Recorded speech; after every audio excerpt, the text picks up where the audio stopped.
So, good morning guys. Kung napapansin nyo sa ngayon, mga ilang araw na ako hindi nagja-jogging.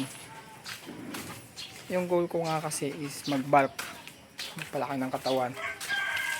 And may nakapag-suggest sa akin na kasi may customer kami sa branch namin sa Rose Pharmacy na gym instructor siya, sobrang laki ng katawan niya. Nakapag-open up ako sa kanya na sabi ko, since May, 55 kilogram ako, 55 tong katawan ko. Hanggang ngayon, November, 55 pa rin ako. Tinanong niya ako kung ano mga ginagawa ko. Yun nga, sa loob ng 7 months or 6 months ba, May? Hindi na ako sure, May, June, July, August, September, October, November. 7 months, yun. Nagja-jogging ako tuwing umaga. Tapos may workout pa akong push-up, sit-ups, barbell. Sinabi niya sa akin na kailangan ko daw tamaran. Tapos damihan kong kain ng sweets. Then kain lang ng kain muna. Kailangan ko muna daw magpalaki bago mag-form. Sa daily activity naman, kailangan lang kahit push-up lang. 100 push-up per day lang muna yung in-advise niya sa akin. So, yun.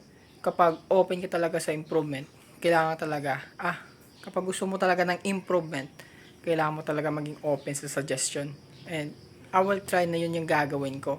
Pero yung pagja-jogging, siguro hindi ko yung mababawas kasi nagiging habit ko na siya at routine. Hanggang ngayon, pangalawang araw wala akong jogging and parang hinahanap siya ng katawan ko tuwing umaga. Hindi nabubuo yung araw ko. Hindi mabubuo yung araw ko kapag hindi ako nakapag-jogging talaga. Hinahanap ko siya kaya siguro bukas magja-jogging talaga ako. And yun lang, push up, jumping rope na lang ulit tayo. And yun. Hanggang ngayon 55. So kain muna ako kasi papasok ako ng trabaho ngayon. 9 AM yung pasok ko. So 1 hour before dapat naka-travel na ako kasi medyo malayo na ako ngayon sa workplace ko. Yun lang. Yan yung kakainin natin guys. Kunting manok na maraming kanin muna.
their life in a way that does not require